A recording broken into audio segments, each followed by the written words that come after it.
हरियाणा के बिजली एवं जेल मंत्री रणजीत सिंह चौटाला से हमारे वरिष्ठ संवाददाता पवन सिवर ने खास बातचीत की है। इस दौरान बिजली मंत्री ने प्रदेश के बिजली व्यवस्था पर कई अहम जानकारियां साझा की। बिजली मंत्री ने कहा कि पिछले 8 सालों में हरियाणा की वर्तमान सरकार ने बिजली व्यवस्था को सुधारने का काम किया है। इसके साथ ही रणजीत सिंह चौटाला ने कहा कि प्रदेश जगमग योजना के तहत प्रदेश के 5,680 गांवों में 24 घंटे बिजली दे रही है। इसके अलावा रणजीत सिंह चौटाला ने जेलों में किए जा रहे सुधार पर बातचीत की है। सुनिए। हाल ही में चंडीगढ़ में विद्युत विनियामक आयोग की 83वीं बैठक हुई थी। उसमें हरियाणा के मुख्यमंत्री मनोहर लाल ने शिरकत की थी और सीएम ने यह कहा था कि हरियाणा ने बिजली के क्षेत्र में पिछले 8 साल में काफी काम किया है। हरियाणा में इस वक्त बिजली की व्यवस्था की क्या स्थिति है, इस पर बातचीत करने के लिए मेरे साथ हरियाणा के बिजली मंत्री चौधरी रणजीत सिंह चौटाला मौजूद हैं। सर, मुख्यमंत्री जी ने 2 दिन पहले एक विद्युत विनियामक आयोग की 83वीं बैठक में शिरकत की। सीएम साहब ने कहा कि पिछले 8 साल में, खासतौर पर इन 3 सालों में बिजली के क्षेत्र में हरियाणा ने काफी काम किया है। आज हरियाणा में जगमग योजना के तहत कितने गांव में 24 घंटे बिजली दे रहे हैं सर, और क्या स्थिति है? देखिए, पूरे देश की रेगुलेटरी कमीशन की जो मीटिंग हमारे हुई थी, जिसे हमने होस्ट किया था, उसमें सभी ने यह माना कि हरियाणा बहुत बढ़िया तरीके से कर रहा है। हमारा सबसे पहली अचीवमेंट तो ये है कि 8 साल में हमने बिजली का कहीं 1 पैसा भी रेट नहीं बढ़ा, जबकि कई स्टेटों में हर जगह रेट बढ़े हैं। 8 साल में वही मेंटेन करना तब करा जाता है जब आपकी अपना बहुत बढ़िया डिपार्टमेंट चलता हो, आप अच्छे तरीके से प्रॉफिट में चलते हो। हर जगह 8 साल में बहुत रेट बढ़े हैं, डीजल बढ़ा, कोल का रेट बढ़ा, तो उसका इफेक्ट आता है हर चीज़ पे, जनरल कॉम्पिटिटिव आता है। दूसरा, हमारे जो बिजली डिपार्टमेंट में हमारा लाइन लॉस बहुत कम हुआ।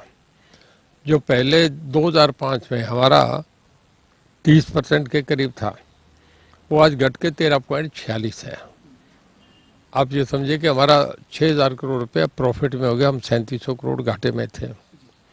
दूसरा ये है कि जगमग योजना में हमारे 5680 गांव में हम 24 घंटे बिजली दे रहे हैं। पूरे हरियाणा के 6307 गांव है, पूरे देश में हम 1 नंबर पे हैं। कुसुम योजना में जो आपके सोलर ट्यूबवेल्स लगते हैं, वो हमें बहुत पहले 18-12 हज़ार मिले, फिर हमें 20,000 मिले। आज पूरे देश में हम अग्रणी नंबर 1 में हैं। पूरे देश में हम सबसे ज़्यादा, इसको पीएम साहब का बहुत स्वीट ड्रीम प्रोजेक्ट है। और हम ये भी करने जा रहे हैं कि बहुत जल्दी हम सोलर पे ट्यूबवेल कनेक्शन लाने जा रहे हैं कि दिन में ही लोगों को हम कनेक्शन दें। रात को दिसंबर जनवरी में हमारे मुख्यमंत्री जी ये चाह रहे हैं कि दिसंबर जनवरी में किसान ठंड में पानी में खड़ा होकर लगता है, तो हम अगर सोलर पे इसे जल्दी शिफ्ट करें, थोड़ा समय लगेगा। उसके बाद हम ट्यूबवेल का शिफ्टिंग, तीनों यूनिट जो है वो 8-8 घंटे 24 चलना, वो सुबह 7 से शाम 7 बजे तक चला दिया। ये बहुत बड़ा रिलीफ होगा। और दूसरा, अभी निर्मला सीतारमण जी ने, जो हमारे सेंटर में फाइनेंस मिनिस्टर हैं, ऑनरेबल कैबिनेट मिनिस्टर, उन्होंने अभी कहा था कि हरियाणा, जो वीसी कॉन्फ्रेंस होती है सब चीफ मिनिस्टर्स की, कि Haryana is a state which is performing much better in power department. Their management is super. I would send a team from the central government to go and study Haryana's management. Would request other chief ministers also that they should study Haryana's power performance. So we are doing much better than other states. ये बहुत बड़ी बात है। हम गुजरात के बाद, हमारी 41 companies है जो डिस्कॉम की हैं, उसमें हरियाणा की 4 है, पूरे देश की 47 है। हम 15वें-17 नंबर पे थे, आज हम 5वें-6ठे पे हैं। पहली 4 कंपनी गुजरात की है। और हमारा हरियाणा बहुत बड़ा इंडस्ट्रियल हब बन गया। गुड़गांव, फरीदाबाद, मानेसर, और इसके बाद आपका पलवल, रेवाड़ी, इस एरिया में जितना मैन्युफैक्चरिंग हो रहा है पूरे देश का, एक्सकवेटर हम पूरे देश का 60% मैन्युफैक्चर करते हैं। हम जो कारें हैं वो 51% अकेला हरियाणा मैन्युफैक्चर करता है। क्रेन जो है वो 53% हम मैन्युफैक्चर करते हैं। मोटरसाइकिल 32% करते हैं। ट्रैक्टर्स हम 40% हम मैन्युफैक्चर करते हैं। ये बहुत बड़ा रिमार्केबल, जब भी कोई इंडस्ट्री कहीं आती है तो पहले ये देखते हैं कि पावर मैनेजमेंट कैसा है, पावर सिस्टम कैसा है। पूरा दिल्ली का लोड, इंडस्ट्रीज बाहर आ रही हैं क्योंकि दिल्ली में बहुत हो गया, हम एनसीआर में हैं। पूरे जितने ग्रुप हाउसेज आ रहे हैं, वाटिका आ गया, डीएलएफ आ गया, टीडीआई आ गया, इसके बाद आपका यूनिटेक आ गया, सब हरियाणा में आते जा रहे हैं। तो वो जो आ रहे हैं, हम एक एक आप समझिए फ्लैट में 5-5 6-6 एसी रहे, इतना बड़ा लोड हमें मिल रहा है, हम लोगों को चला रहे हैं। और अब इस वक्त बहुत अच्छा कर रहे हैं, तो ये सभी ने माना। मंत्री जी, ये एक लोगों के लिए जो बिजली के उपभोक्ता हैं जो डिफॉल्ट थे, उनको एक अवसर दिया गया था अपने इंस्टॉलमेंट में पे करने का, तो अभी उनके लिए दोबारा से कोई विकल्प है क्या? और साथ ही पंचायत की और चुनाव के चलते कुछ लोग उसको नहीं कर पाए, तो इसमें क्या आप राहत देने जा रहे हैं? हमारे सीएम साहब रिव्यू करते रहते हैं हर डिपार्टमेंट को। एक दिन मैं और मेरे ऑफिसर सब थे, वो कहने के कि ये जो लोगों का सरचार्ज है कोविड का, ये आया आपके पास नहीं आया? तो कहते हैं बढ़ते जा रहे हो, आपने किसी का बिल 5,000 था बढ़ा के 10,000 20,000 30,000 कर लिया, वो मिलेगा? आप इसे 2 लाख कर लोगे तो भी नहीं मिलेगा, उनके कनेक्शन कट गया। आप ऐसा करो कि डिपार्टमेंट को प्रॉफिट में लाना है ना, आप इसे ये करो कि उनका सरचार्ज सब माफ़ कर दो, बेसिक अमाउंट जो था उसी पे चले जाओ, और उसे 3 इंस्टॉलमेंट्स कर दो, कि उन्हें कहो कि अपना कनेक्शन साथ के साथ चला देंगे, पहली किस्त भरो तुम्हारा कनेक्शन ऑन हो जाएगा। इससे लोगों में बड़ा अच्छा, हमने 3 महीने के लिए स्कीम चलाई, बड़ा अच्छा रिस्पांस मिला, क्योंकि बीच में पंचायत के चुनाव आ गए थे, लोग थोड़े उसमें बिजी रहते, इस करके अब फिर मैंने एक दिन बात करी सीएम साहब ने, हम 1 महीना और बढ़ाने जा रहे हैं। 30 नवंबर को हमारा पहला टाइम ख़त्म हो जाएगा, 30 नवंबर के बाद हम फिर 1 दिसंबर का 1 महीना पूरा फिर देंगे कि स्कीम को 1 महीने और आगे कंटिन्यू करेंगे।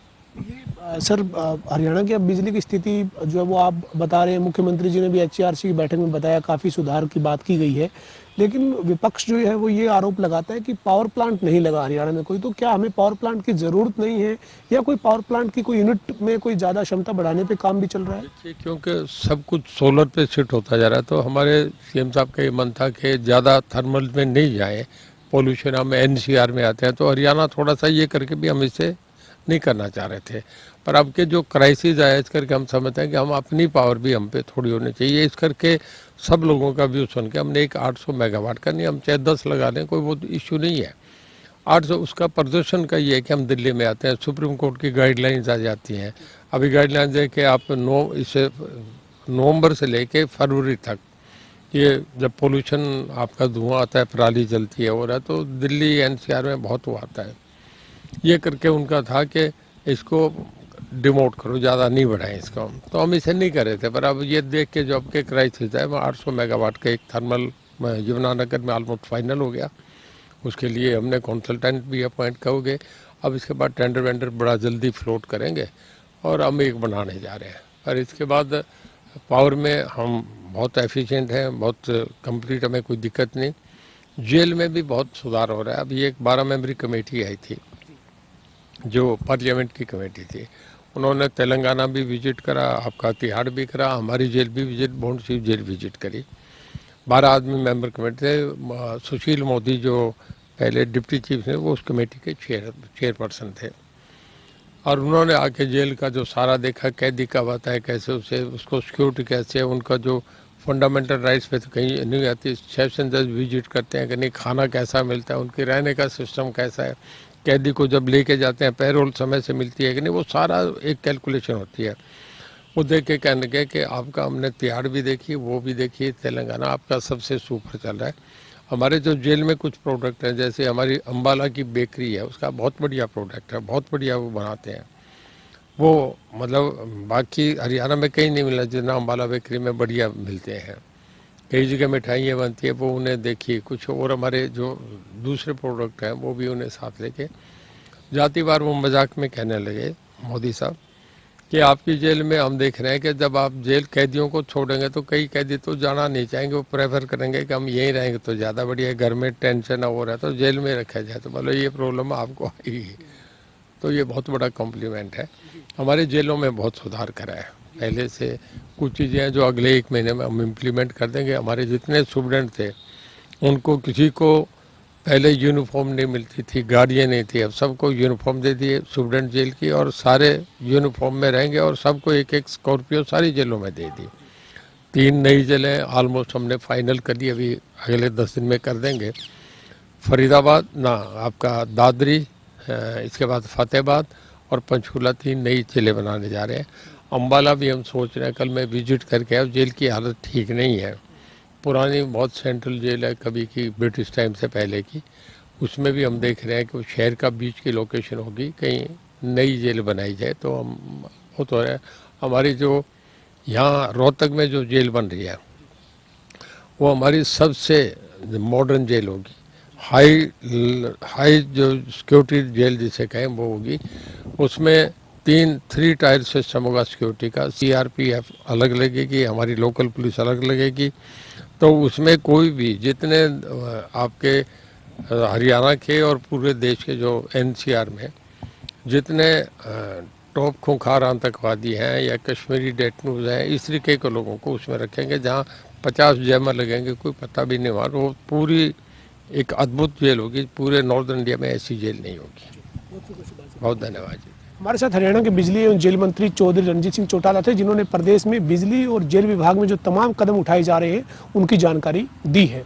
वीडियो जर्नलिस्ट विजेंद्र सिंह के साथ पवन सिंह, जनता टीवी, चंडीगढ़।